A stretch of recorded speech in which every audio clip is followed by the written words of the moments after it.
السلام عليكم خوتي خواتاتي، نتمنى تكونوا بخير وعلى خير. نتوما كتشاهدوا الفيديو ديال اليوم ان شاء الله يا ربي كنتواجدوا في مدينه طنجه.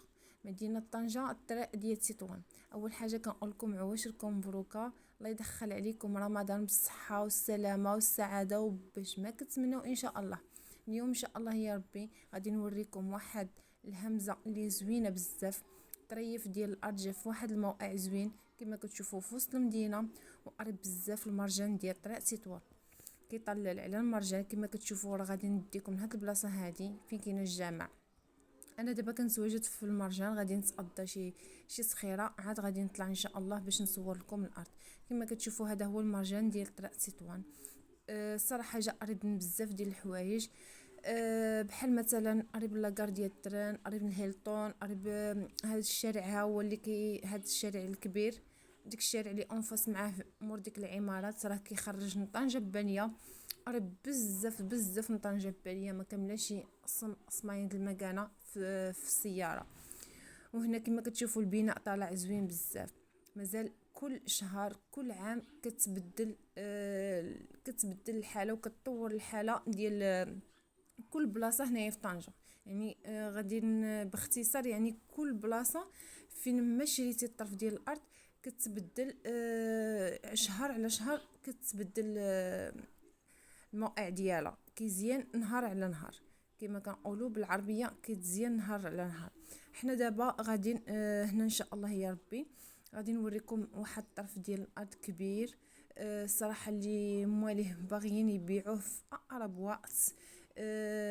كما كتشوفوا هذا هو الرومبوان ديال مشلاوه. هذه واحد الطلعه ديال الكامبو الاولى كنطلعوا معاها نيشان. كاينه جوج ديال الشوارع، كاينه اللي كيدخلك هنا في الفيلات، وكاينه الشارع الرئيسي اللي كيطلعك نيشان.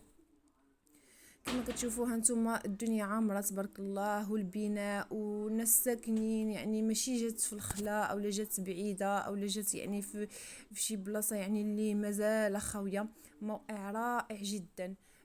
كيخرجك المدينه تطوان، كيخرجك على طنجة بالية، كيخرجك على مدينه فين ما بغيتي. بالنسبه للمواصلات كاينين موجودين مواصلات.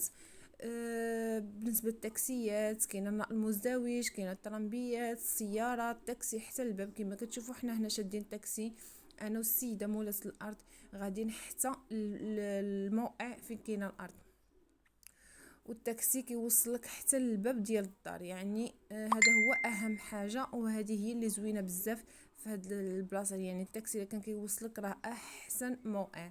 وفي نفس الوقت يعني كل شيء موجود حداكم. مدرسه كاينه تما، مدرسه كاينه تما، يعني جوج ديال الجامع، البقالات موجودين.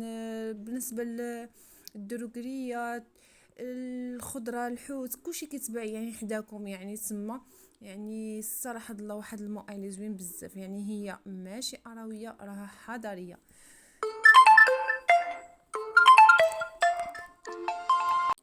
غادي نكمل معكم اخوتي كما كتشوفوا معايا. بالنسبه للموقع كما ذكرت معكم راه ما غاديش تندموا عليه.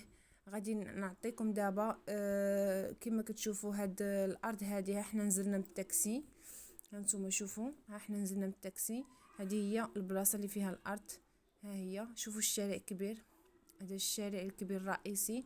وهذا واحد الشارع اللي غادي ان شاء الله مع المده ملي غادي يتبناو ديو تما وكل شيء غادي تزيان الدنيا. وهي اصلا دابا زوينه صراحه الهدوء.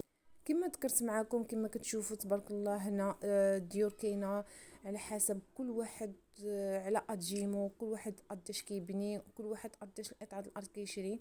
كاينه الناس اللي كيبيعوا 60 متر، كاينه اللي كيبيعوا 100، كاينه اللي كيبيعوا يعني 80 يعني. وتبارك الله يعني الناس اللي هنايا راه معروفين. الواحد ما يشري حتى يسول على فلان وفلان وفلان وفلانه، يعني عادي توكل على الله. وغادي نوريكم الحومه كيفاش دايره. نتوما شوفوا تبارك الله الحومه فيها فيلات، فيها ديور كبارين، ما فيهاش ديك البني عشوائي، ديك الديور يعني مدحسين، ديك الديور عشوائيين فيها بني تبارك الله زوين.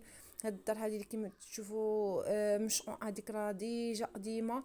وكما كتشوفوا هانتوما شوفوا الفيلات اللي جاو على الشارع، الله يعطيهم. كل واحد كيتمنى في هاد العواشر ان شاء الله يا ربي، كل واحد كيتمنى شي حاجه الله يلحقوا بها. هنا غادي نخليكم مع الفيديو، خليكم معايا حتى لاخر الفيديو باش تشوفوا القطعه ديال الارض اللي فيها 8000 متر. الثمن ديالها 1000 درهم وقابل للنقاش. وبالنسبه لديك الارض راه كتسبع كامله، ما كيسبعش فيها 100 اولا 200 اولا 60. الا بغيتي 100 ولا 200 مور هذا الفيديو هذا ان شاء الله يا ربي غادي نحط لكم فيديو اللي فيه قطعات صغارين ان شاء الله يا ربي. بالنسبه للفيديو باش ما نطولش عليكم خليت لكم هكا، غادي تشوفوا القطعه ديال الارض. يمكن لك تبني فيها ديك الارض فيلا، يمكن لك تخليها يعني كتصمية ديور. هنا كنقول لكم الى عجبكم الفيديو خليوا لي اي حاجه في التعاليق غادي نجاوبكم عليها ان شاء الله، وخليكم حتى اخر الفيديو باش تكتشفوا